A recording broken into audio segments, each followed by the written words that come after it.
Așa cum ne-am chinuit să ne educăm ca să trecem prin sistemul de educație, și sistemul ăsta organizațional cere pregătire și formare continuă, consolidarea asta de comportamente adecvate în spațiul organizațional, care, spre marea bucurie a tuturor, ne sunt utile și în planul personal, adică nu e un efort nejustificat, să spun așa. Oamenii care sunt bine la muncă, teoretic sunt bine și acasă, că știu să armonizeze cu totul ființa lor, da, fie că e profesională, fie că e personală.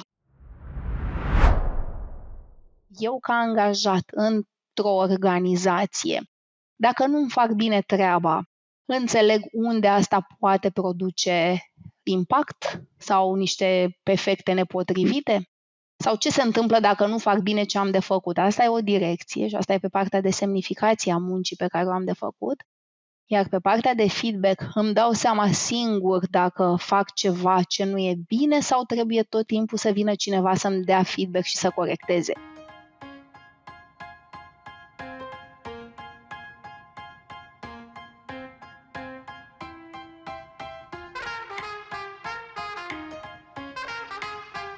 Salutare, dragilor, și bine v-am găsit la un nou episod din acest sezon de Mind Architect, în care ne uităm foarte mult la ce se întâmplă în piața muncii, ce se întâmplă cu noi și unde ne aflăm în momentul ăsta. Am vorbit în episodul anterior despre ce putem să facem pentru noi înșine, cum ne putem regăsi sensul și în general, dar și în muncă.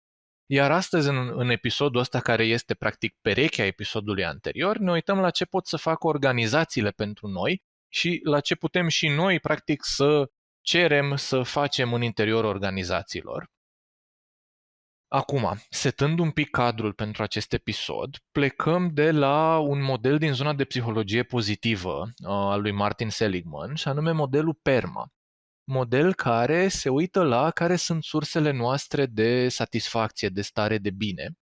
Și el zice așa, el zice că satisfacția și starea noastră de bine apare în momentul în care avem P de la positive emotion, trăim emoții pozitive în doza de care avem nevoie, E de la engagement, momente în care ne simțim în starea aia de flow în care pierdem noțiunea timpului și nu ne mai dăm seama ce se mai întâmplă. R vine de la relationships, e despre relațiile pe care le avem cu cei din jurul nostru. M de la meaning, componenta asta de sens, care ne interesează în special astăzi în episod și la care ne-am uitat și episodul trecut. Și A-ul vine de la achievement, e vorba de nevoia noastră de realizare, practic, de a reuși să facem niște lucruri care sunt dificile și care ne provoacă și a ne lua satisfacție din asta. Acum, organizațiile și munca pot contribui foarte mult la componenta de engagement, la componenta de meaning și la componenta de achievement. Și scopul nostru în acest episod este să vedem cum anume pot să fac asta și pentru asta am alături de mine doi oameni speciali. Numărul 1, o voce pe care o cunoașteți și ați mai auzit-o de multe ori în cadrul podcastului, este colegul meu Dorin. Bine ai venit, Dorin! Salutare, Adi! Salutare tuturor! Mă bucur să fiu aici. Îți mulțumesc că ne ești alături. Dorin are o foarte mare experiență în zona asta de viață corporate, în special de management în mediul corporate, în care a condus echipe de la câțiva oameni la câteva mii de oameni. Deci Dorin vine cu componenta asta practică, trăită pe propria piele de-a lungul a mulți ani. Și am și fost condus de mai mulți oameni de-a lungul timpului. Exact. Da. Mulțumesc, Dorin. Și invitatul nostru special din episodul de astăzi o să fie Iuliana Stan, care este Managing Partner la Human Synergistics. Bine ai venit, Iuliana! Mulțumim că ne-ai acceptat invitația. Bun găsit tuturor ascultătorilor voștri și vă mulțumesc frumos pentru invitație, Adi și Dorin. Sper să avem un timp util împreună astăzi. Mulțumim și bine ai venit! Acum, despre Iuliana și despre Human Synergistics. Ne-ați auzit de-a lungul timpului vorbind în podcast despre stiluri de gândire, despre stiluri de comportament, despre tipuri diferite de dinamică de grup, despre impact pe care liderii îl pot avea asupra oamenilor cu care lucrează și despre cultură de organizație. toate lucrurile astea, noi în practica noastră de lucru cu oameni și cu organizații le măsurăm folosind instrumentarul excelent al celor de la Human Synergistics, care asta fac în România de 20 de ani și la nivel mondial de vreo 50 în momentul ăsta. Iar despre Iuliana aș descrie-o ca fiind omul care a pus pe masa liderilor din mediul corporate subiectul cultură de organizație în România. Aș mai puncta că are pregătire de sociolog și că are foarte multă experiență practică la firul ierbii în a lucra cu organizații care au vrut să măsoare și să schimbe cultura de organizație. E bine, mulțumesc frumos. Super! Iuliana, știu că înainte de discuția noastră despre ce pot organizațiile să facă în așa fel încât oamenii să găsească în ele mai mult angajament, mai mult sens și mai mult sentiment al realizării, știu că era o distinție pe care voiai să o facem între, dacă țin bine minte, gândire și comportament? Da, sunt niște nuanțe importante pe care ar trebui să le avem în calcul, pentru că noi, de fapt, mergem la muncă și ne ducem acasă convingeri și cu comportamente, că asta este ce ducem cu noi. Și, de fapt, astea sunt cele care ne consolidează cadrul ăsta în care noi funcționăm. Adică mă gândesc că e relevant, de exemplu, pentru nuanțele astea legate de realizare sau de sens pe care îl caută oamenii. La nivel de gândire, de exemplu, mă gândesc că, nu știu, vreau să ating excelența, mă gândesc că e important să țin cont de context și de alternative, iar la nivel de comportament, de exemplu, acționez ca să rezolv. Am acțiune de tip cauză-efect, îmi stabilesc obiective, învăț din greșeală. Astea sunt lucruri care se văd și e importantă și clarificarea asta conceptuală, zic eu. Da, că e practic diferența asta între lucruri care pot să existe acolo la nivel de gândire, dar care din diverse motive nu se manifestă și sub formă de comportament. Și știu, Iuliana, că mai aveai și o întrebare de reflexie pe care voiai să o adresezi pentru cei care ne urmăresc, așa pe post de aperitiv înainte să intrăm în substanța episodului. Da, și îmi vine așa dintr-un context de interacțiune cu mai mulți tineri în ultimii ani. Apropo de ce vor, eu spun tineri acum, mă refer la persoane care se înrolează în organizații, sunt la începuturi, nu vorbesc de oamenii care au o rutină în organizații, dar foarte mulți tineri spun că eu mă aștept să mi se spună ce am de făcut și aia o să fac. Și lor li se pare că asta este cel mai important lucru pe care au nevoie să-l primească de la o organizație. Și ideea e că, evident, pe măsură ce trece timpul, asta nu mai este un lucru atât de important, pentru că trebuie să începem să gândim singur ce vrea organizația de la noi și să începem să ne armonizăm, să intrăm într-o relație fluidă, oamenii cu organizația. Dar încheia asta, pentru că asta e o așteptare foarte frecventă pe care oamenii când se duc în organizații o au, eu aș lansa următoarea provocare. Dacă ce vreau eu de la o organizație este egal și cu ceea ce dau eu înapoi organizației? Sau este tot una cu ce dau eu? Adică, știi, organizațiile nu vin numai cu, nu știu, obligații față de noi.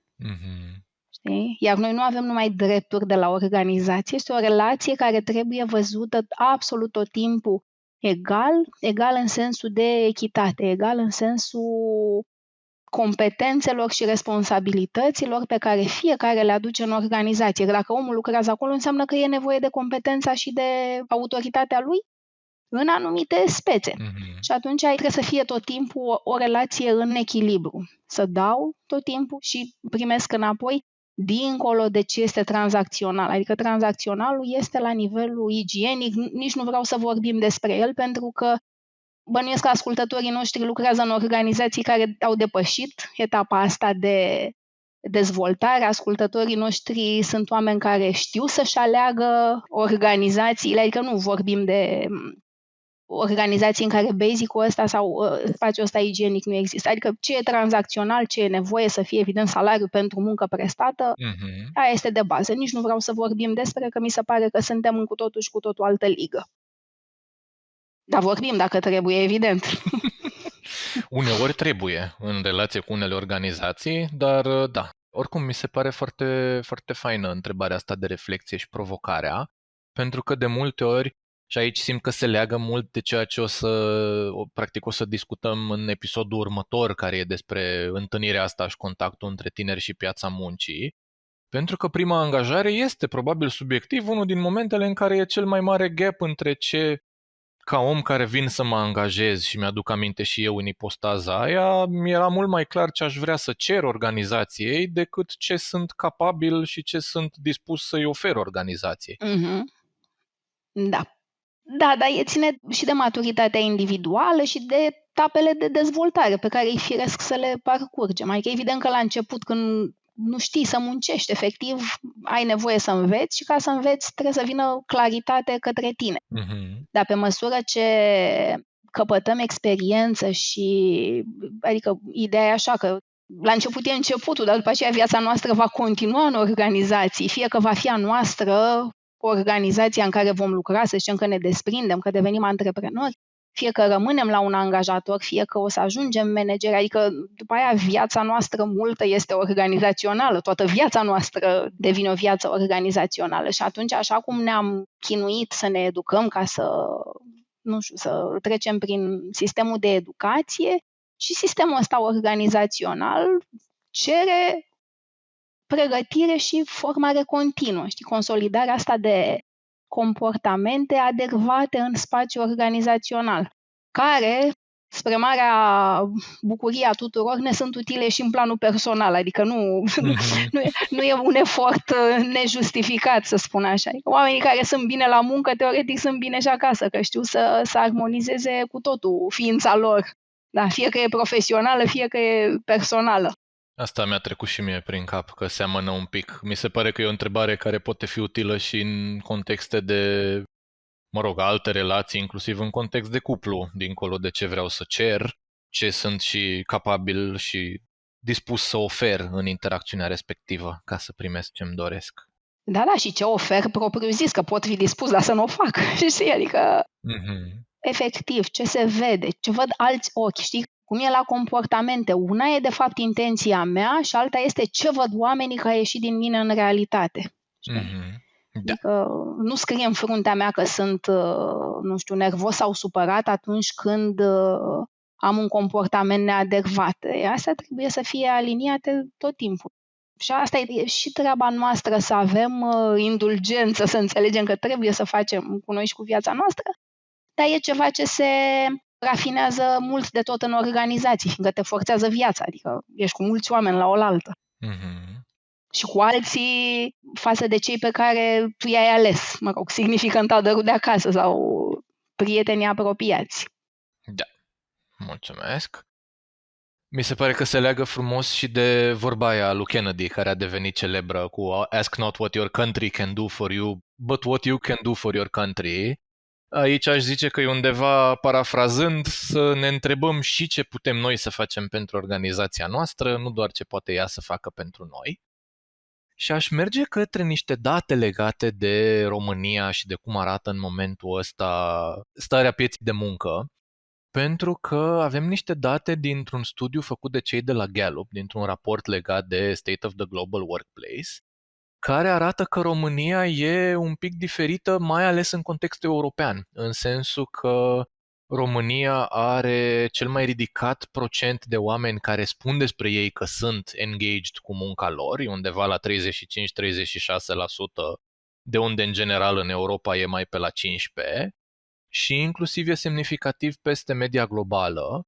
Și știu că asta seamănă un pic și cu rezultatele unei cercetări pe care ați făcut-o în 2022 și asta voiam să te invit să intrăm un pic mai mult în partea asta de ce crezi că este în spatele acestor cifre atât de bune din punct de vedere engagement în România.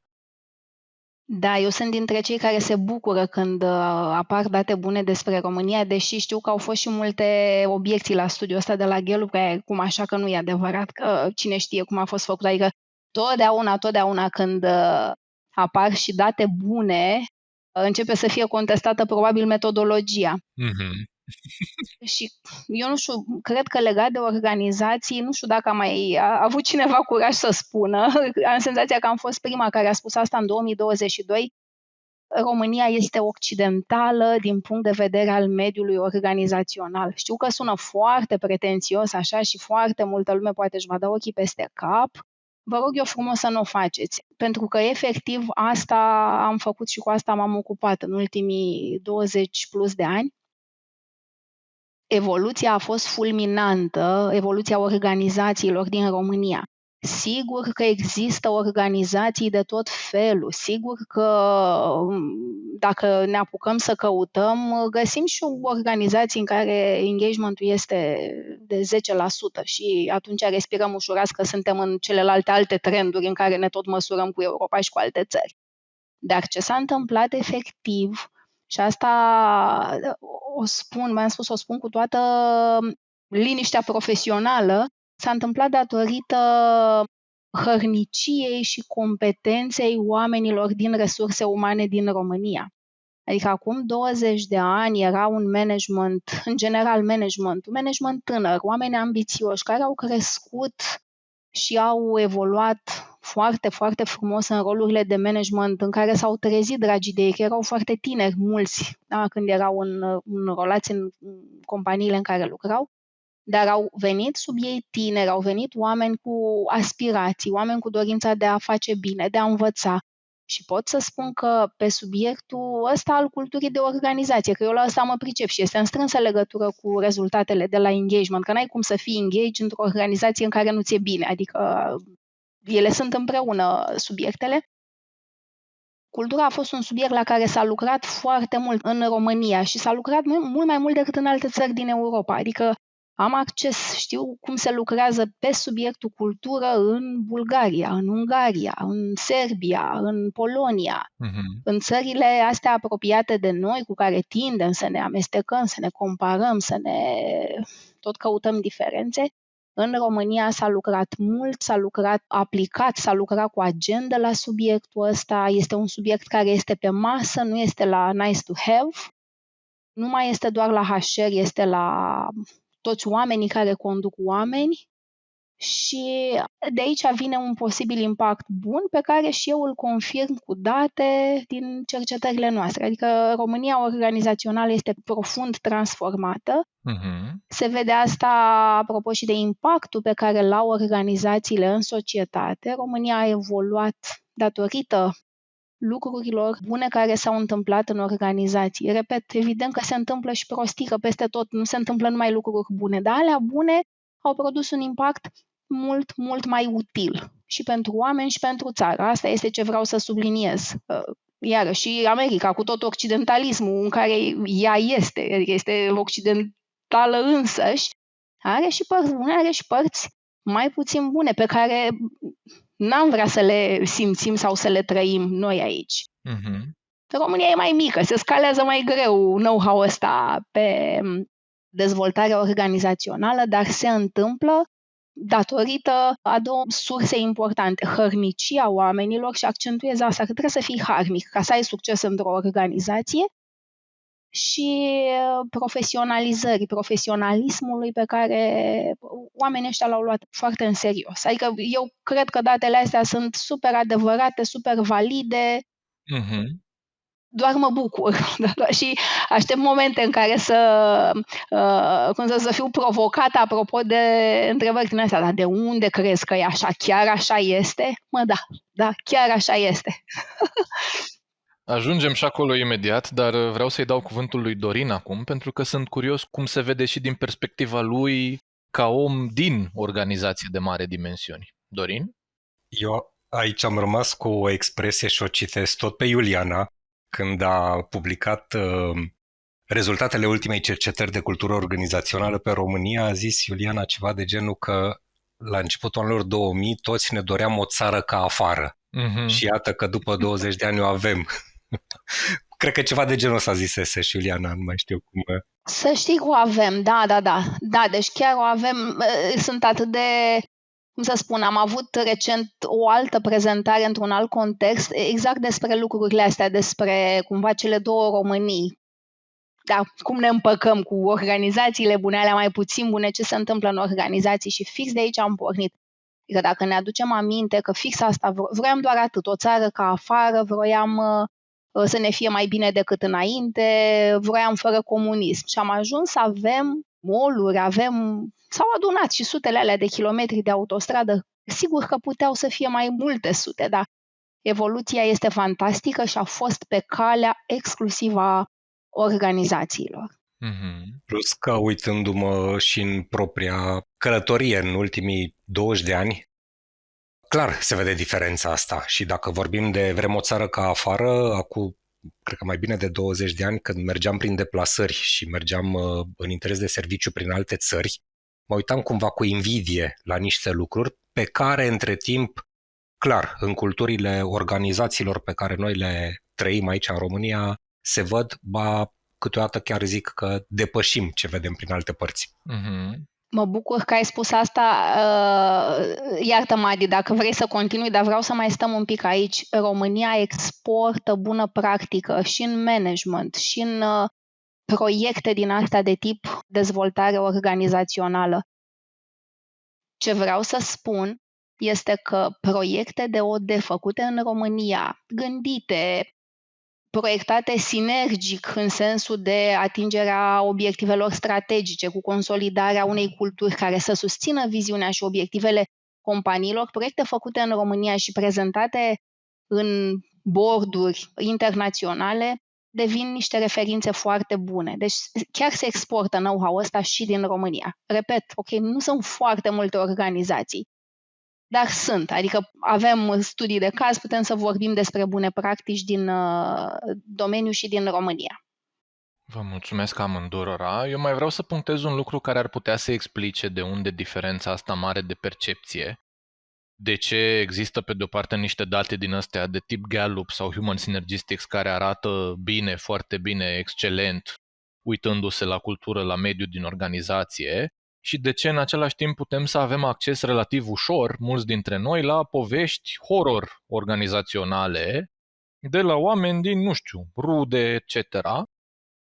Aș zice așa, cumva cu pălăria asta de psihologie și statistică, că e posibil să existe un oarecare sampling bias, pentru că adevărul este că noi suntem parte lucrăm cu oameni din organizații care sunt interesate de subiect, care sunt interesate să colaboreze cu cei de la Gallup, care sunt interesate să măsoare engagement-ul sau să măsoare cultura, care, într-adevăr, sunt probabil ceva mai sănătoase decât organizația medie. Și aici explicația e una destul de simplă. E ca atunci când ar veni o caravană de analize de sânge gratis să ofere analize de sânge gratis, să zicem, studenților din campusul de la Politehnică. Studenții care vin să-și facă analizele o să fie un pic mai sănătoși decât media studenților, pentru că sunt cei care sunt suficient de interesați de propria sănătate încât să vină și să zică, eu stau la coada asta ca să-mi fac analizele, că sunt curios să văd dacă stau bine. Adică e posibil să existe un astfel de bias, un pic de sampling. Adică există, nu zic că nu există. Ideea este așa, ne luăm după referințele utile, ne luăm după referințele bune, că sigur, dacă măsurăm tot și facem, spun și eu acum ca sociolog, dacă am face o eșantionare by the book, cu toate, absolut toate rigorile statistice, să avem reprezentativitate pe gen, pe regiuni, pe puterea de cumpărare, o să obținem niște rezultate medii. Lumea în general, acum, societățile se mișcă înainte după elite, nu se mișcă după medie. Media vine după elite de obicei sau după bine. Important e ca binele ăsta să producă suficient de mult impact. Efecte să reverbereze, să seteze un standard. Da, categoric. Exact. Și să genereze modificare, să genereze schimbare. Nici nu mă interesează dacă sunt 2 sau 2000 de organizații, dar dacă pot să le văd pe cele 2 și pot să spun, măi, acolo aș vrea să muncesc sau ca acelea vreau să fiu. Că eu nu mă uit la lume și spun, da, aș dori să fiu ca 50% dintre, nu știu, sociologii planetei. Mă uit și vreau ca ăla să fiu. Vreau să produc același tip de impact ca X sau ca Y. Adică da și nu, știi? Depinde cum ne poziționăm noi înșine față de datele cu care intrăm în contact. Da. Și aș merge mai departe cu datele celor de la Gallup. Ei indică și mai multe motive potențiale din spatele acestui scor de engagement, doar că, nu întotdeauna au neapărat detaliile despre de ce. Între explicațiile astea apare un cuvânt care e mare și vast și poate să însemne lucruri foarte diferite pentru oameni diferiți, și anume cultură. Așa că ți-aș ridica această minge la fileu să lămurim la ce ne referim în momentul în care vorbim de cultură, mai ales dacă putem să facem distincția asta, pentru că uneori cuvântul e folosit în termenul de cultura de la noi, din organizația noastră, ... cultura din unde suntem noi aici, și alteori discuția se duce în direcția asta a ideii de cultură națională, ce este specific național, așa că hai să lămurim asta, dacă poți, te rog să ne ajuți. Care e treaba cu cultura? E foarte ofertant cuvântul în sine, că el e potrivit pentru multe lucruri și, de regulă, obișnuința de a face ceva primește lângă ea cuvântul cultură. Nu știu, cultura spălatului pe dinți, cultura trezitului la 5 dimineața. Adică eu evident îmi doresc să folosim cuvântul ăsta, să avem proprietatea termenului atunci când îl folosim. Cultura de organizație se referă la normele de comportament specifice unei organizații. Specificul național nu este cultură de organizație. Specificul național poate avea niște caracteristici. Da? Putea să zicem că îi spunem și lui cultură națională, dar mai corect spus este să-i spunem specific național. Simplificând un pic discuția ca să nu plictisim, treaba organizațiilor este să consolideze o cultură organizațională atât de bună, astfel încât să asimileze orice fel de specific național. Adică, teoretic, dacă eu sunt o organizație din România și știu să fac bine tema cultură, voi face organizația asta bună în orice țară. Că dacă am făcut-o bună în România, înseamnă că am respectat niște principii de consolidat o cultură bună și constructivă. Dacă mă las furat de peisaj și zic, dar în România oamenii sunt, dar în România oamenii nu fac sau sunt altfel decât oamenii din altă țară, înseamnă că eu mă las pur și simplu în bătaia vântului. Dar treaba organizațiilor și a managerilor într-o organizație este să țină din frâu subiectul cultură spre binele lor, spre binele comun. Știi? Adică cultura organizațională este ceva ce se creează și se formează și are la bază niște practici organizaționale, ca să ne ducem și bănuiesc că vrei să mergem în direcția asta cu discuția. Specificul național este ce este la voia întâmplării. De regulă, dacă rămân în specific național, acesta este foarte reducționist, simplifică mai mult decât e necesar contextul și rămân doar în explicații. Da, eu am treabă, adică ca manager și ca om organizațional, printre treburile pe care le am este și să consolidez o cultură bună de lucru, că și acasă, cu partenerii noștri, cu familiile noastre, noi nu spunem așa-s românii. Nu, vreau să fac să-mi fie bine, muncesc ca să am contextul bun, relația bună pe care o am. De toată lumea, adică orice om care vreodată a muncit la propria relație personală, știe că asta se face și în context organizațional. Nu e un dat. Că alminteri spunem toți, dar așa sunt românii, nu poți să ai bază într-un soț, într-o soție din România. Nu are nicio legătură. Adică diversitatea umană e de foarte multe feluri. Aici știu că asta era și prezent în date de la Human Synergistics, că sunt mai mari diferențele între organizații în interiorul aceleiași țări, dacă te uiți la cultură, decât sunt diferențele de la o țară la cealaltă. Ce aș mai puncta aici ar fi că atunci când vorbești de norme de comportament, vorbim practic despre acele lucruri, acele comportamente pe care simt că organizația, oamenii din jur le așteaptă de la mine, în așa fel încât să mă încadrez în ea, să nu fac notă discordantă, să avansez eventual în ea, să fiu promovat sau măcar să nu fiu dat afară, să supraviețuiesc în ea. Asta ca să aducem definiția mai în concret. Ok. Și cred că aș mai puncta la nivel de specific național, că aici sunt de acord cu tine că mi se pare că e o temă delicată, că poate să ajute să mă uit, mai ales dacă, de exemplu, nu știu, vorbim de ne-a venit un manager expat, s-ar putea să vină cu niște practici diferite, care țin de cum se întâmplau lucrurile în organizația din care a venit, în filiala aia, în țara aia, pe care e într-adevăr nevoie să le adapteze. Dar, după cum ai punctat și tu, și aici și eu cred la fel, ajută mai mult să ne uităm la ce avem în comun la nivel de nevoi, de dorințe, de mecanisme psihologice și biologice din spate, înainte să încercăm să ne uităm la diferențe și să vedem cum ne adaptăm la ele. Absolut, Adi, și tu știi foarte bine că într-un mindset, într-o filozofie constructivă, n-ai nevoie de tips and tricks. Adică în filozofia constructivă e clară treaba, indiferent dacă ești, nu știu, din Franța, din Germania, din America și vii în România, cum și invers, nu știu, dacă pleci din România.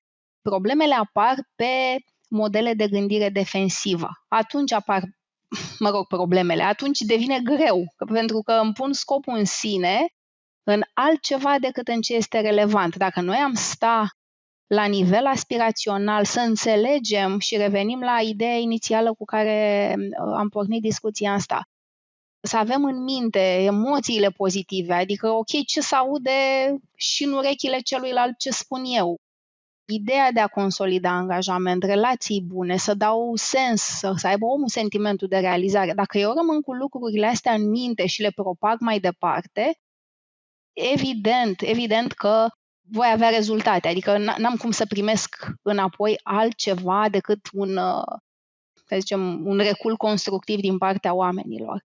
Dar dacă vin cu autoritate, ca să arăt că eu sunt mai deștept, că în țara mea se făcea altfel, că procesele și procedurile erau mai ordonate acolo decât sunt aici unde lipsesc, ne ducem în alte direcții. Adică e nevoie și de înțelegerea componentei astea. Constructivismul este o responsabilitate, cel puțin la nivelurile de management. Altminteri devine greu actul de management. Mm-hmm. Și evident că oamenii în jos or să zică, măcar să-mi spună clar ce vrea de la mine. Știi? Și ideea e așa, el va spune clar ce vrea de la ei și oamenii vor răspunde ghici cum, minimal. Adică vor să dea exact cât li s-a cerut. Nici măcar o jumătate de pas în plus nu vor face, fiindcă nu se vor simți relevanți, nu vor simți că contribuie, nu vor simți sensul a ceea ce au de făcut și rămân în relația tranzacțională. Mm-hmm. Mi-ai cerut, ți-am dat la nivel de calitate impecabil, ce mai vrei de la viața mea?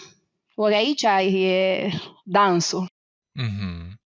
Înainte să intrăm în pașii propriu-ziși de dans, dragilor, pentru aceia dintre voi care ne ascultă și poate se întreabă ce înseamnă constructivism sau în momentul în care vorbim despre cultură și despre cercetarea națională făcută de Human Synergistics în 2022, să știți că găsiți în descriere și dacă urmăriți episodul ăsta pe YouTube, în momentul ăsta ar trebui să fie și pe ecran, un link către un episod anterior cu Iuliana fix despre acea cercetare și rezultatele ei și respectiv un link către un episod despre aceste tipuri sau tipare de cultură, aceste mindset-uri pe care le cer organizațiile, în care le găsiți detaliate pe fiecare dintre ele, nu doar ce înseamnă constructivism în general, ci specific cum arată asta ca forme pe care le ia. Eu v-aș propune să continuăm un pic discuția și să o legăm și de contextul pe care l-ai dat la început, adică cel cu PERMA. Mm-hmm. Și acolo la PERMA știu că ziceai că ne legăm mai ales de 3 termeni din literele respective, așadar aș vrea să o întreb pe Iuliana concret care sunt practici din organizații care duc la locuri de muncă în care oamenii sunt angajați, simt că munca lor are sens și că au sentimentul realizării. Mm-hmm. Super întrebarea, Dorin, mulțumesc. Până se gândește Iuliana, punctez scurt că răspunsurile astea pot să ne fie ori repere utile în munca noastră, ori inclusiv ar putea să ne ajute să ne mai dea niște criterii când ne alegem următorul nostru loc de muncă, la ce să fim mai atenți sau la ce să ne uităm înainte să decidem care este ora în care intrăm. Iuliana, ai legătura. Da, mulțumesc frumos. Aș porni de la unul dintre cele mai, tot așa, folosite cuvinte și înțelese evident. Cu câte urechi sunt, atâtea înțelesuri pentru cuvânt. Cuvântul e banal, este cuvântul comunicare. Noi măsurăm niște nuanțe ale comunicării, comunicarea care se întâmplă de sus în jos, adică ce se transmite oamenilor, dacă e mult, puțin detaliat, la timp, așa, comunicarea de jos în sus, ce transmit oamenii către organizație și foarte, foarte importantă e o dimensiune, comunicarea în scop de învățare. Asta este cel mai puternic corelată cu dimensiunile de sens și realizare pe care le menționează modelul la care ne referim. Mm-hmm. E foarte important ca oamenii să înțeleagă profund și explicit de ce fac ce fac, de ce aud ce aud, cum folosește o cerință la care ei răspund mai departe. Mm-hmm. Și nu se întâmplă lucrul ăsta, adică pentru mine este foarte, mi se pare comic, adică apropo de exemple. Am avut o situație cu un client, un domn general manager, tot așa a vrut să investigheze de ce, în ciuda rezultatelor bune obținute pe la studiile lor de engagement, e ceva ce pare că nu e ok în organizație. Evident, totdeauna când engagementul iese bine și ceva nu e ok, e de la cultură, dar în fine, trebuie să se lămurească omul, să măsurăm ca să vadă că așa e. Și a ieșit fix dimensiunea asta de comunicare, a ieșit îngrozitor de prost. Adică oamenii spuneau și la interviurile calitative, la analiza în profunzime, că avem numeroase ședințe, avem numeroase town hall-uri, adică se vorbește în exces, dar în esență nu se transmite nimic.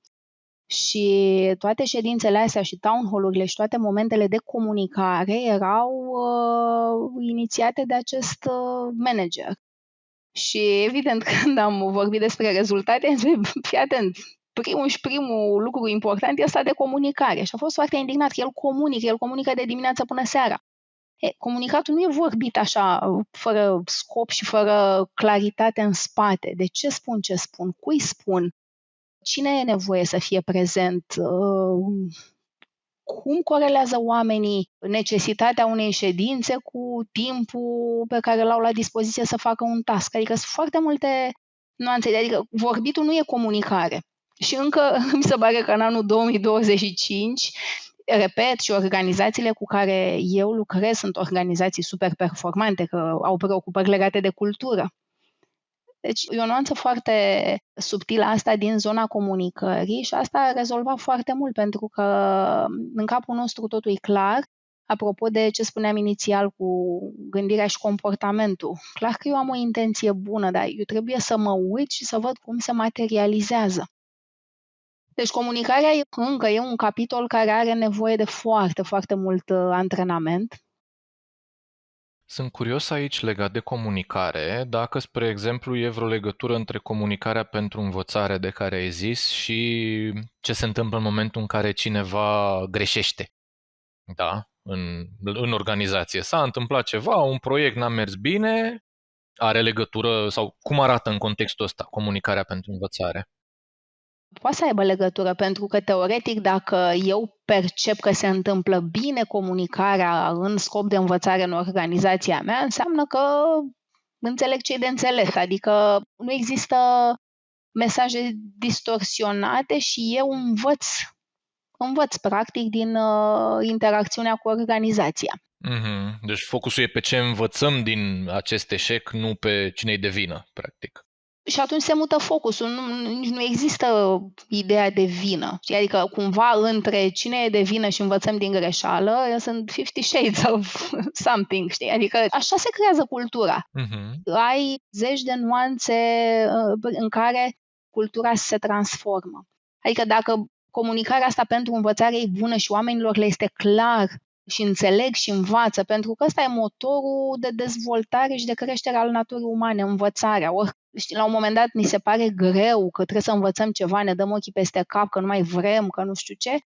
asta ne ține vii și actuali, învățarea, nu altceva. Ok, că ne mai luăm momente de relaxare, de defensivă, când zicem că, vai, nu mai îmi pasă, nu mai învăț, ok, pot fi momente. Dacă e modus vivendi, nu e bine. Dacă sunt momente, ok, le depășim. Dar învățarea ne dă combustibil. Adică n-am văzut niciun om care învață și care se dezvoltă să ajungă rău și la bătrânețe sau în evoluția lui în organizație. Și nu e învățat de tip academic sau studiu, să înveți să-ți faci treaba din ce în ce mai bine, din ce în ce mai ușor, din ce în ce mai eficient, să înveți cum fac alții, să înveți poate să faci diferit, adică tot așa, învățarea e cum e comunicarea, sunt 1000 de nuanțe ale cuvântului. Și mai ales în contextul actual de schimbări atât de accelerate în piața muncii, e cu atât mai importantă ca să reușim să ne ținem actuali, cred că e cel mai bun cuvânt. Absolut, da. Adică, iarăși, nu o să fim la fel de deștepți ca un AI care o să știe totul, dar noi trebuie să fim deștepți, să știm să-l întrebăm ce trebuie și să-l întrebăm la timp. Că nu e simplu nici să pui întrebări deștepte care să-ți genereze conținut. Adică, apropo de evoluție și de presiunea asta e presiunea momentului, integrarea inteligenței artificiale. Deci, cum să spun, dacă comunicarea asta e bună, nu mi-e frică că mă paște ceva, dar dacă aici nu se întâmplă bine, evident că am și o doză de frică fix în zona asta de punishment. Da? Ceva mă paște, ceva o să mi se întâmple sau am făcut cât de bine am putut, ce-or vrea de la mine mai mult de atât. Super! Mulțumesc! Și ăsta e un exemplu din direcția asta de comunicare ca practică organizațională. Mai dă-ne unul! Mai am 2 într-unul, ca să zic așa. Așa? Am un pachet de 2 dimensiuni. Astea sunt game changer pentru cine are urechi să le audă. Mai durează până când o să le audă toată lumea. Tu le știi bine că ai acces și la datele din cercetare, semnificația și feedback-ul. Dar ce înseamnă ele propriu-zis? Eu, ca angajat într-o organizație, dacă nu-mi fac bine treaba, înțeleg unde asta poate produce impact sau niște efecte nepotrivite? Sau ce se întâmplă dacă nu fac bine ce am de făcut? Asta e o direcție și asta e pe partea de semnificație a muncii pe care o am de făcut. Iar pe partea de feedback îmi dau seama singur dacă fac ceva ce nu e bine sau trebuie tot timpul să vină cineva să-mi dea feedback și să corecteze. Spun că sunt game changer temele astea pentru că odată ce va fi înțeles impactul lor, impactul este fabulos fix în meaning și achievement, adică în sens și în realizare. Și aici am un exemplu de la un alt client, o organizație care producea documente scrise, rapoarte, chestii care trebuiau redactate tehnic, extrem de detaliat, sute chiar mii de pagini. Și oameni, puțin vă puteți imagina cât de profesioniști sunt. Oameni care au făcut chiar și 3 facultăți, tocmai ca să poată să-și scrie cât mai bine documentele. Dar, deci deși livrabilele astea, rapoartele astea ies impecabil, adică fără cusur și măsurabilul sau metrica vine din faptul că aveau, cum să spun, acceptanță mare de la utilizatorii acestor rapoarte, semnificația ieșea slab în raportul de diagnoză.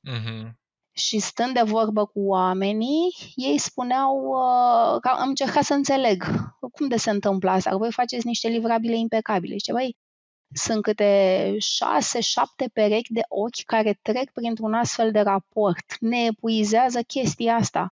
Adică fiecare stă cu liniștea că mai vine cineva din urmă și verifică și corectează. Ok să vină încă o pereche de ochi din urmă, ok să vină 2 perechi din urmă. Dacă mai vin încă 7 oameni care citesc niște mii de documente, devine ineficient și apare sentimentul ăsta poate de lipsă de respect, știi? Ăștia când au scris nu s-au gândit că poate nu e... Sau de lipsă de impact, îmi vine să zic, pentru că asta înțeleg din componenta asta de semnificație. Practic, dacă eu știu că cineva este afectat în mod direct de felul în care mi-am făcut treaba, asta îmi crește șansele să vreau să fac o treabă bună.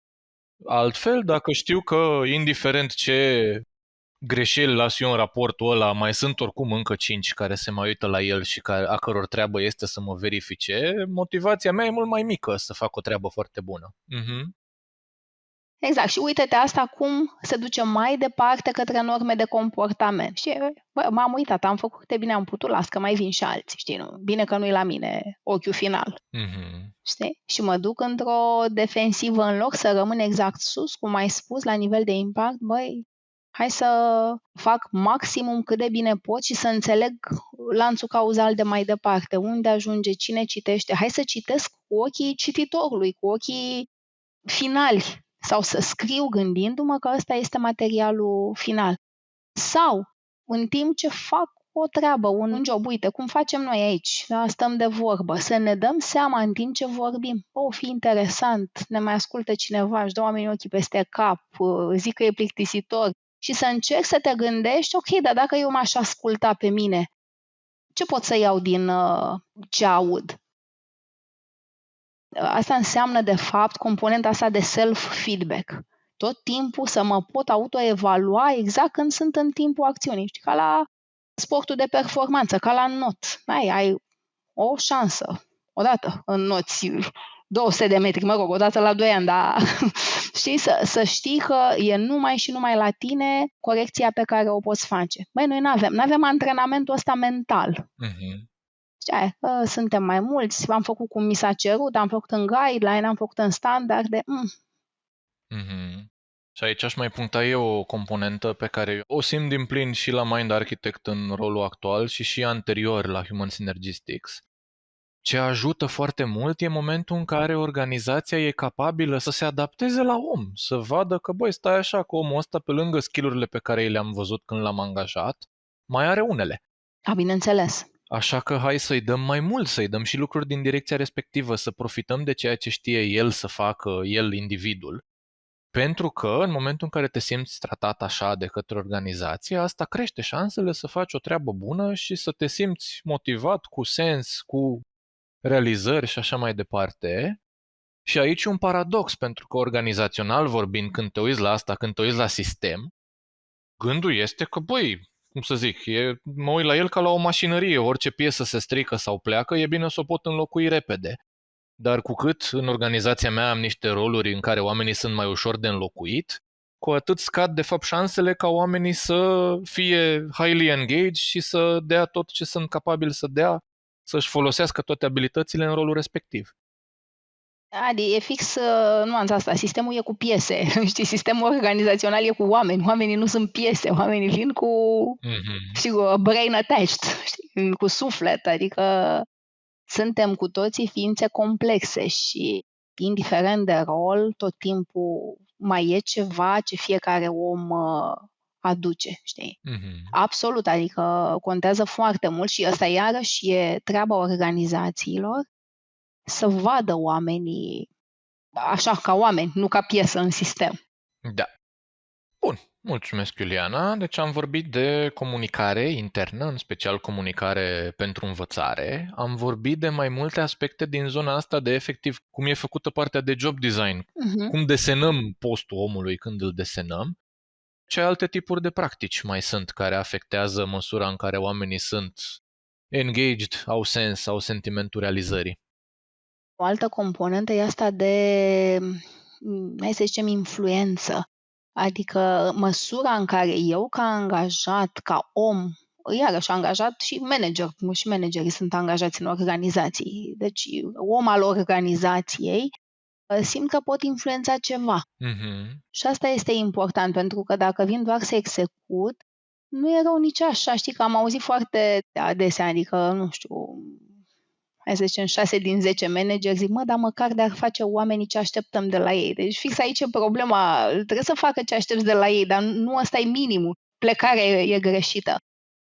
Oamenii au nevoie să contribuie tot timpul la nivelul lor și aici punctez, e important, de competență și responsabilitate. Nu este vorba despre a contribui la niveluri nepotrivite. Nu știu, dacă sunt un entry level, să contribui și să am influență în ședința de board. Nici nu-și imaginează un entry level că asta înseamnă influență.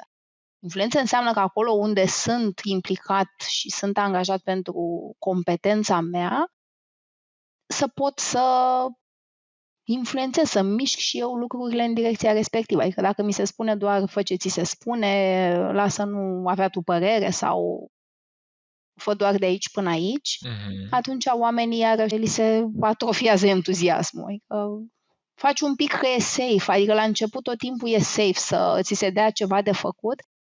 Ideea e să nu devină obișnuință. Da. Normal, un om care nu știe oricât de bun ar fi un om într-o organizație, trebuie să-i spui ce să facă în fazele inițiale. Ideea este să nu rămânem cu așteptarea că asta e destinația finală și cel mai tare lucru pe care trebuie să-l facă organizațiile. E cel mai nesemnificativ, e foarte la și altele.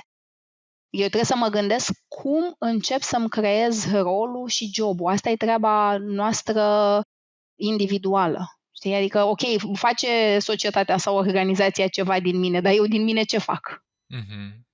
Super, mulțumesc. Și știu că tema asta a influenței apare cumva și în relația cu organizația, dar și în relația cu managerul meu direct. Da. În ce măsură omul care mă conduce e și el deschis și receptiv la ideile mele sau doar îmi cere să le implementez eu pe ale lui, că și asta afectează felul în care mă simt în organizație. Mai ai cumva exemple și poate pentru oamenii de HR care ne ascultă de sisteme de resurse umane? Cel mai frecvent aici este sistemul de stabilire a obiectivelor. Aici e Așa. impactul puternic, tot în zona asta de sens-realizare, dar și pe tipul de relații care se creează între om și manager. Atunci când sunt setate obiective, ele trebuie vorbite, discutate, analizate cu oamenii care urmează să le livreze, nu doar cascadate. Avem 100 de chestii de făcut, avem 10 oameni, fiecare ia câte 10. Și gata, s-a rezolvat. Asta e, bună ziua, la revedere. Nu e despre asta, că poate Adi știe să facă 30 din 100 aia, Iuliana știe să facă doar 10, restul le împărțim la ceilalți și găsim echitatea altfel. Poate Iuliana îi pregătește materialele lui Adi ca să facă el cele 30. Ideea e așa. Sigur, de ce sunt stabilite anumite obiective? Asta stabilește organizația, dar important e ca lumea să înțeleagă de ce au fost stabilite obiectivele alea și nu altele. Și aici e, practic, procesul rațional. Importantă este discuția și componenta interpersonală în care omul care trebuie să livreze niște obiective află care sunt acelea. Da, dragă Iuliana, ai de făcut 10 din alea.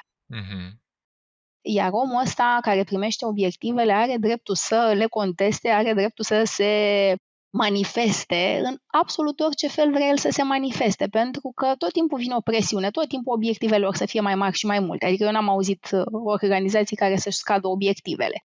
Și evident că oamenii ăștia care trebuie să le livreze sunt aceiași oameni care au livrat obiective în creștere în ultimii, nu știu, hai să zicem 5, 7, 10 ani. Adică aceleași lucruri din ce în ce mai mult, din ce în ce mai mult. Și ok, înțelegem că ăsta e trendul, dar discuția care ar trebui să se întâmple este în zona de participare, cum o numim noi. Hai să vedem, ok, și dacă ar fi să fie astea, ok, înțelegem că e greu. Cum crezi tu că putem să le realizăm? Și este și treaba managerului să-i aducă niște perspective noi. Uite că au mai apărut, nu știu, alți jucători în piață, uite că au mai dispărut alți jucători, adică prin argumente, prin discuție, trebuie vândute treburile alea care sunt de făcut, obiectivele, pentru că dacă eu înțeleg că am participat cu managerul meu la stabilirea muncii pe care o am de făcut, când îmi va fi greu, mă voi duce și voi spune, e greu, nu mă descurc. Dacă nu particip și devine greu, mă duc și mă uit la șeful meu și îi spun, eu ți-am zis că o să fie greu. Nu m-ai crezut. Și eventual mă și bucur că mă simt validat. Logica mea a fost bună. Dar normal. Vai, dar mă bucur că dreptatea e importantă. Și da, mă ține fix 5 minute. După aia, de asta spun, contează și ce facem noi cu noi. Nu doar ce face societatea sau organizația din noi.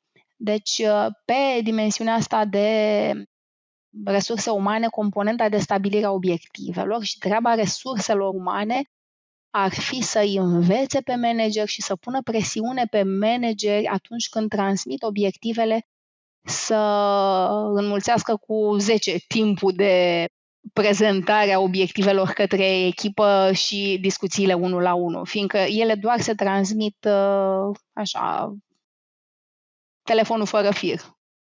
Ceea ce cred că se leagă de principiul general de a implica oamenii în deciziile care îi afectează, una dintre ele fiind obiectivele, dar evident nu singura. Absolut. Deci asta mi se pare cea mai relevantă dintre toate. Adică apoi la nivel de practici de HR, contează și sistemele astea de evaluare a performanței, cum sunt gândite. Ele nu trebuie musai să existe. Uite, aici am o speță super haioasă, îmi vine să-i spun. Am avut în urmă cu mulți ani un client, firmă antreprenorială, nu știu, avea vreo 30-40 de oameni și întâmplarea a făcut să fac partea asta calitativă înainte să am diagnoza cantitativă și oamenii îmi spuneau, când am întrebat cum sunt recrutați oamenii noi în organizație, așa era întrebarea. Așa, pentru că aici răspunsul pe care eu, în rolul de tehnician, ca să zic așa, pe care îl aștept, era că avem o procedură, avem un profil, facem o fișă a postului, nu știu ce. E luat omul cel mai bun, da. Și mi-au spus partenerii noștri, Liviu și Mihai, ei când ne trebuie câte un om, aduc cel mai bun om și au adus oameni impecabili tot timpul. Și eu m-am gândit, mamă, să vezi cum iese cultura aici, dacă asta înțeleg oamenii, că e proces de recrutare. Surpriza a fost când au venit informațiile și a ieșit și cultura foarte bună și aici nu era nicio problemă pe dimensiunea asta. Și evident că m-am dus înapoi, repet, era cu foarte mult timp în urmă, 15-20 de ani, adică eram și eu la început și nu aveam toată claritatea asta pe care o am acum. Și am întrebat pe oameni, bun, dar ce înseamnă că aduc Liviu și Mihai oameni în organizație? Și atunci au zis, păi avem încredere că ei testează, oamenii ăia vin uitându-se în ochii lor și vin aici și știu că sunt alături de alți oameni pe care tot ei au adus și știu că găsesc oameni profesioniști și competenți. Deci cumva sistemul de recrutare nu era un sistem, da? Că și asta e important, să nu ne amețeala la cuvinte din astea, sistem, procese, proceduri. Pur și simplu nu ai nevoie, adică aici ăsta era sistemul, era nevoie de om, oamenii ăștia aduceau cel mai bun om posibil și n-au dat greș niciodată. Repet, nu se poate face asta într-o organizație mare, dar da? În organizații mici e funcțional. Sau uite cum e la noi în Human Synergistics. N-am avut niciodată în viața noastră un proces de managementul performanței, adică am fi penibil să facem unul în 5 oameni cât suntem. Însă omul simte ce e fair, ce e unfair. Știi? Aia e, ideea este, am un fel de a calibra percepția de fair unfair și atunci dacă există ăsta, nu mai trebuie și sistemul în sine. Dar nu e valabil pentru toate felurile de organizație, evident. Dar în orice caz, ce contează, și asta mi se pare că merită punctat, pentru că ne-ar putea asculta și oameni din organizații cu 2000 de angajați și oameni din organizații cu 20, ce contează e percepția că evaluarea s-a făcut într-un mod care este corect, nu cât de complex este sistemul sau nesistemul prin care se face evaluarea. Adică important e să ajung la un rezultat care se simte ca fiind fair. Exact, asta e percepția de fairness. Că dacă mi se pare că totul e fair, evident că nu îmi va fi frică, evident că voi da mai mult de la mine. Că dacă mi-e frică, ce fac? Dau mult sau dau puțin? Dau puțin. Fac on need to know basis, da? Nu spun, nu fac, rămân în defensivă foarte mult. Când am percepția de fairness, nu mi-e frică. Da.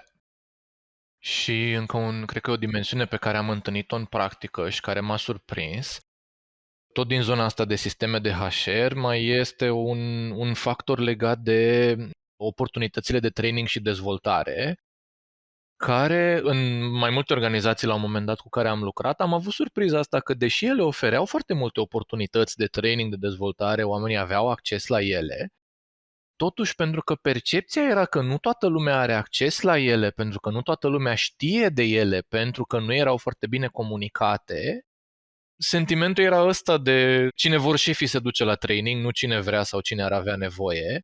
Și asta mi s-a părut un paradox interesant, că ei ofereau foarte multe oportunități, stăteau bine pe partea aia, aveau scor bun, însă la partea de fairness în accesul la ele, acolo scârțâiau lucrurile mai mult dintr-o percepție subiectivă și din niște carențe de comunicare decât efectiv din proces în sine, cum era el gândit și creat.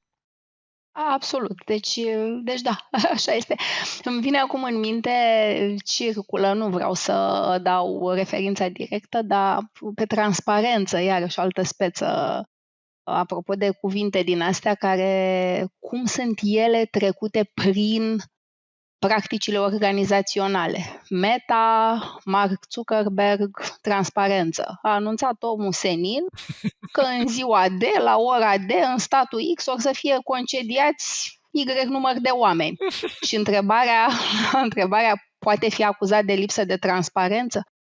Well, dacă transparența asta e nefiltrată, nici nu știu dacă își mai are rostul și dacă poate fi un principiu de funcționare al organizației. Mm-hmm.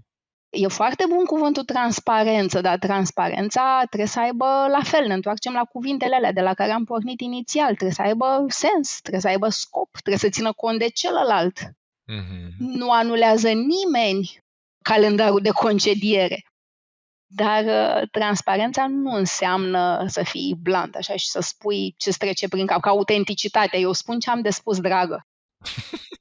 Adică nefiltrarea ideilor cu respect și cu înțelegerea interlocutorului n-are nicio legătură cu cuvintele astea mărețe, știi? Apropo de practici organizaționale, noi suntem onești. Vă dăm afară. Mulțumesc frumos. Și vezi că urmează să-ți trag una. Sunt foarte transparent, dar... Da. Exact, vezi că urmează să te dau afară sau vezi că te paște ceva. În fine, deci practicile astea, cum să spun, inclusiv cuvântul ăsta, transparență, trebuie să treacă prin toate cuvintele astea despre care am vorbit, obiective, influență, comunicare, semnificație, feedback, adică eu tot timpul când am o filozofie de organizație, eu trebuie cu grijă să o duc mai departe până când o transform în normă de comportament constructivă care să lucreze în avantajul meu ca organizație. Mm-hmm. Adică transparență nu înseamnă că lucrăm toți în open space sau că spunem ce avem de spus. Transparență înseamnă că înțeleg foarte clar de ce se întâmplă lucrurile cum se întâmplă și dacă nu înțeleg, nu am niciun fel de problemă să întreb știind că voi găsi răspunsul. Mm-hmm. Asta înseamnă transparență. Transparență nu înseamnă să spun tot ce îmi trece prin cap. Uite că tot ai ridicat mingea la fileu legat de cuvintele de pe pereți din organizații. Întrebarea este, sunt ele suficient să existe sau ce mai trebuie să se mai întâmple cu ele în așa fel încât să contribuie la percepția asta de sens, de relevanță pentru oamenii din organizații? Ele sunt utile în măsura în care îmi ghidează practicile și mai departe îmi generează norme de comportament bune. Adică, exact cum spuneam, dacă zic transparență, pasiune, astea nu sunt așa, nu se face nimic de ele în sine. Trebuie să văd forma de a pune în practică aceste cuvinte. Aici e diferența, nu una alege cuvinte. Asta poate oricine să aleagă cuvinte frumoase. Mi se pare că nu mai e așa o modă, adică parcă nu m-a mai lovit cum ne loveam în urmă cu 10, 12, 15 ani de disperarea de a avea cuvinte frumoase. Doamne, era o nebunie acum câțiva ani. Dar acum pare că nu mai e asta o preocupare ca scop în sine. Că asta e șmecheria în organizații. Din ce fac scop în sine? Ce prostie de acțiune investesc cu mai mult efort decât e necesar? Că efortul trebuie să fie în zona practicilor ăstora despre care noi vorbim. Nu în zona asta, punem cuvinte frumoase, știi? Mm-hmm. Da, și importantă e alinierea între acțiuni și cuvintele de pe pereți, că altfel rămân doar niște sloganuri. Absolut. Și oamenii, cum iarăși știi foarte bine, sunt foarte sensibili la bullshit organizațional, adică nu trebuie să știe despre cultură, nu trebuie să ne asculte pe noi. Bă, când alunecă țigla în organizație, omul simte și dacă nu a citit cărți despre cultura de organizație. Mm-hmm. Nas la a înțelege că e bună sau că nu e bună cultura, absolut toți ascultătorii au. Mm-hmm. Și iarăși, dacă vi se pare că nu e bună, schimbați-o. Dacă ați schimbat de prea multe ori, gândiți-vă că poate nu schimbați bine, poate e o problemă de alegere personală, știi? Dacă vi se pare că e cultura bună, dați cât de mult puteți acolo, fiindcă de acolo va veni înapoi mult bine către voi. Mhm. Asta apropo de sens. Și sens ori am, ori nu am, ca om în sine. Adică, nu știu, dacă mi se pare că trebuie să-mi găsească organizația sensul, poate că am ales prost organizația. De asta zic, trebuie să fim și noi atenți. Poate nu alegem bine. Uneori poate să fie și o componentă de organizația să mă ajute, pentru că unul din lucrurile care mi se par, cum să zic, mai ales dacă sunt într-o organizație imensă în care de la mine până la beneficiarul final al muncii mele mai sunt o grămadă de pași, este că pot literalmente să nu am o reprezentare. Băi, cine are de suferit dacă eu nu-mi fac bine treaba, în afară de colegul care e următorul pe lanț? Cum arată beneficiarul ăla, cum arată clientul? Și aici știu că există acest element, că e încă unul din, am vorbit mai devreme, partea asta de semnificație. Efectiv, uneori poate e nevoie să fiu ajutat să văd, să fiu pus în contact cu utilizatorul final care este afectat de felul în care îmi fac treaba. Da, Adi, dar până când eu, un om care execută un task, adică mai sunt probabil încă 3-4 niveluri de management deasupra mea care ar fi trebuit să facă să se întâmple deja treaba asta. Adică dacă nu s-a întâmplat deja, ok, tu poate ai tu prezență de spirit și proactivitate și te duci și îl întrebi pe ăla de deasupra ta. Bă, dar cine folosește? La ce folosește? Eu, știi, adică dacă nu ți-a zis el primul, că asta totuși trebuie să vină de sus în jos. E ok să întrebăm și noi de jos în sus, dar trebuie să vină mai mult de sus în jos. Adică, repet, și organizațiile au treburi de făcut. Nu doar noi, și noi avem și ele au. Ideea e să vezi care e reacția la o întrebare din asta înapoi. Și aici mi se pare că îmi vine în minte principiul ăla lui Simon Sinek, care l-a făcut pe el celebru, și titlul cărții, Start with Why, de asta e super valoros, să încep cu de ce-ul. Da, absolut. Bun, și că veni vorba de ascultătorii noștri, avem o întrebare pe care în final vrem să ți-o adresăm. Ia să vedem.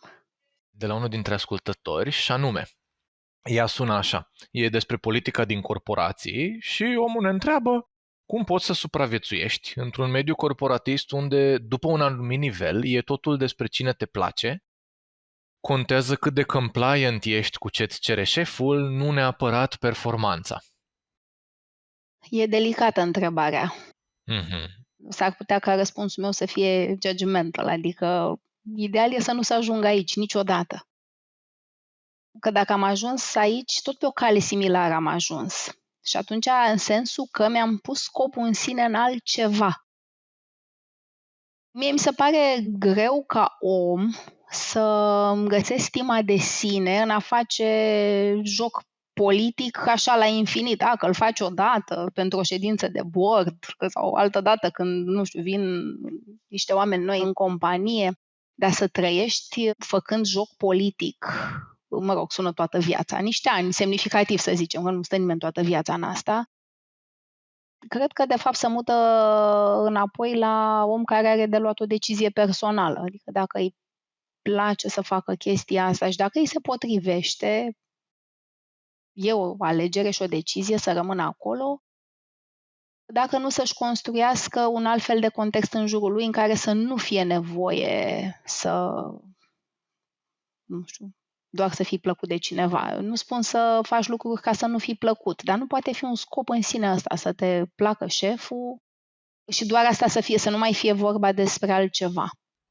Mie mi se pare delicat, adică nu știu, poate sună judgmental așa unghiul din care comentez întrebarea. Eu mi-aș pune întrebările astea, dacă aș ajunge în situația asta și aș simți disconfort, că bănuiesc că nu simți entuziasm și engagement când ai întrebarea asta, cum supraviețuiești ca să fii compliant și să faci chestii ca să fii plăcut și să nu conteze performanța.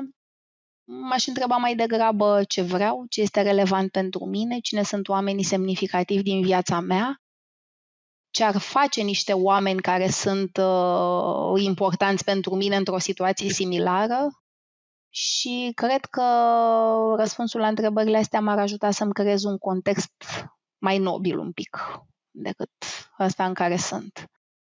Adică dacă sunt un bun profesionist, îmi place mult ce fac, poate nu există o altă organizație în care să fac același lucru și ăsta e contextul, trebuie să mă placă șeful, măcar să înțeleg the why behind, știi? Adică de ce, până la urmă, și de ce șeful meu are nevoie să se manifeste în felul ăsta, ce pot eu să fac să-i securizez nevoia asta astfel încât să nu mai fac tot timpul să play politics. Mhm. Mi se pare greu, mi se pare foarte greu să te chinui.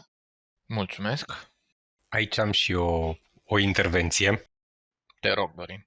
Completez cu ce zicea Iuliana și mi-a plăcut foarte mult punctul de vedere. Politica pentru mine în corporații nu e neapărat un lucru neplăcut și vreau să explic un pic asta pentru că, așa cum a definit-o ascultătorul nostru, eu consider că e mai degrabă o percepție. Percepția este cât de compliant ești cu ceea ce îți cere șeful și totul e despre dacă te place șeful sau nu mai contează performanța. Probabil că aici s-a ajuns și percepțiile s-ar putea să fie diferite dacă l-aș întreba și pe șef, dar nu vreau să mă duc în discuția asta. Vreau să pun pe masă 3 aspecte din politică. 1. Alianțe. 2. Diplomație. Și 3. Am zis deja, percepții. Deci dacă echivalez un pic partea asta de politică de companie cu ceea ce înțelegem în general prin politician, m-aș duce un pic în partea asta de alianțe. De multe ori în companii mari și foarte mari, cum sunt și corporațiile de la noi, lucrurile arată silozat.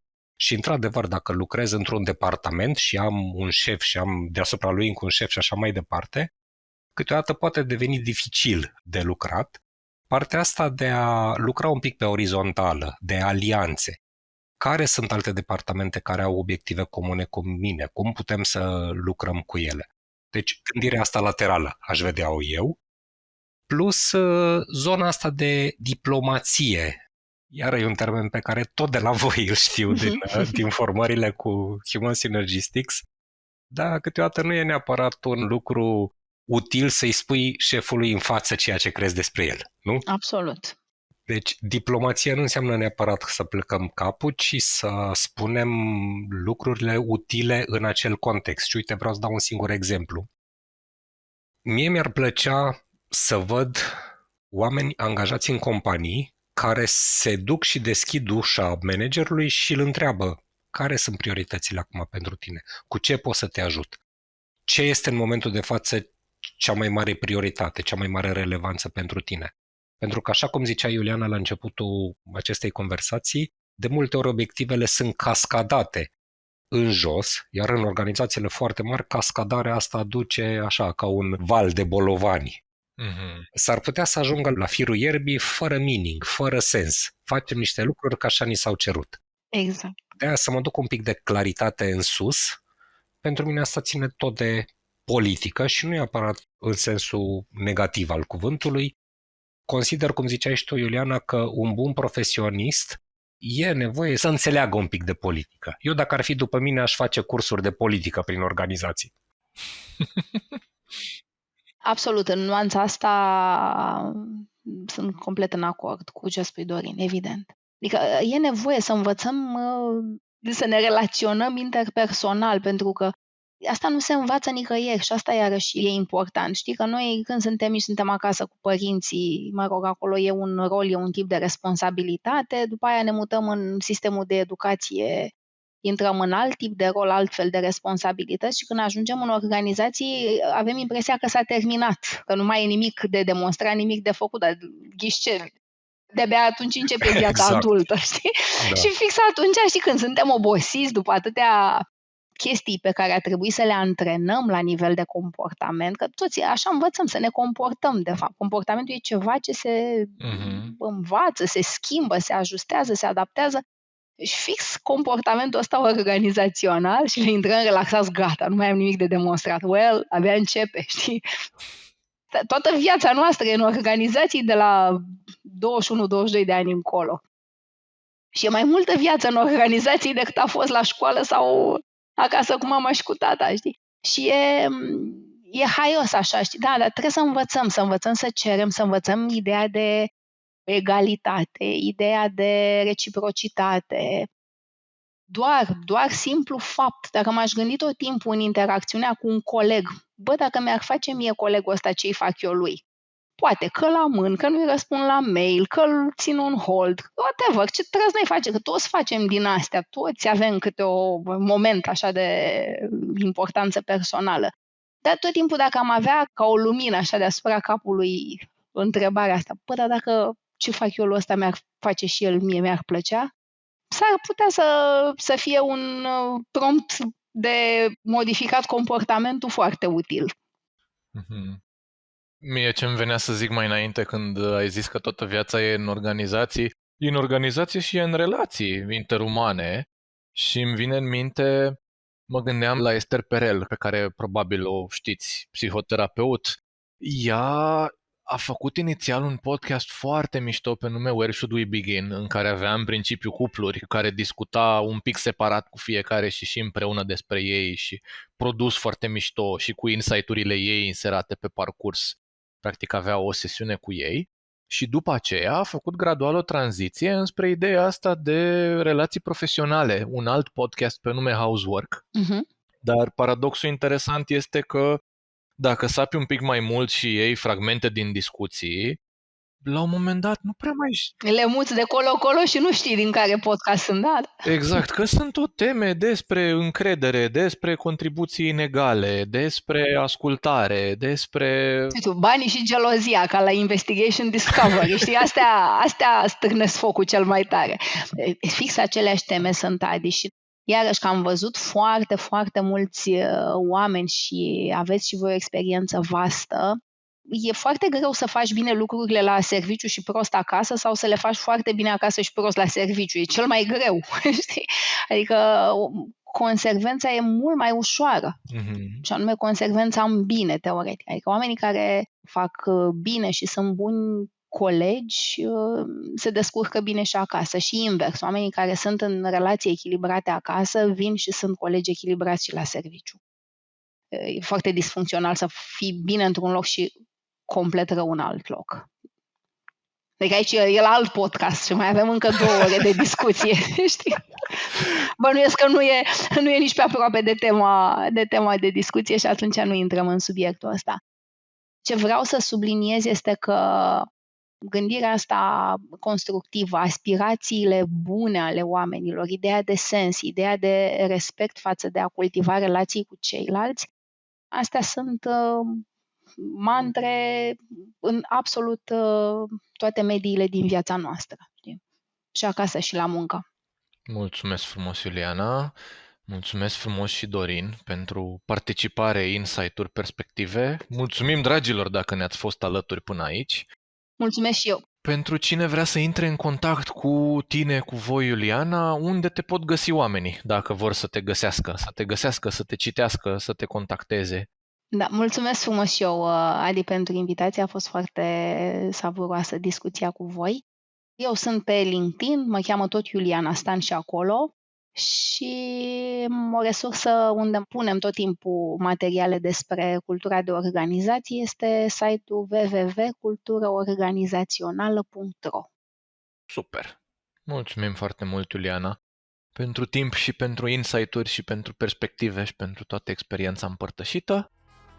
Mulțumim, dragilor, că ne-ați fost alături până în acest punct. Să vă fie de folos și ne reauzim data viitoare.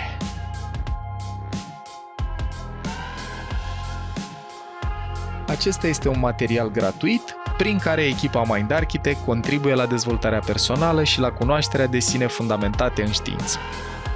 Dacă vrei să aprofundezi subiectul pe care tocmai l-ai ascultat, devino și tu membru Mind Architect Premium, unde ai acces la materiale audio-video, rezumate infografice și recomandări de resurse. În plus, și poate cel mai important, întâlnirile MA Live, unde poți intra în direct cu echipa noastră pe teme care te interesează. Și acces la grupul de Facebook privat, unde ținem aproape de comunitatea abonaților. Iar dacă vrei să înveți în ritmul tău, te așteptăm pe mindarchitect.ro în secțiunea Online Academy, unde te așteaptă cursuri certificate, cu informație clar organizată, cu suport vizual excelent, teste și studii de caz. Poți asculta în continuare gratuit episoadele de podcast Mind Architect pe rețelele de podcasting precum Spotify, Apple Podcasts, YouTube și pe mindarchitect.ro. Iar dacă ți-a plăcut acest episod și crezi că i-ar face viața mai bună cuiva cunoscut, ne-am bucurat tare să ne ajuți cu un share. Conținutul Mind Architect nu este destinat și nici nu trebuie interpretat ca fiind utilizabil pentru a diagnostica, trata, atenua, vindeca, preveni sau un alt mod a fi utilizat pentru orice boală sau condiție medicală. Nu reprezintă substitut pentru consultație psihologică sau pentru muncă terapeutică.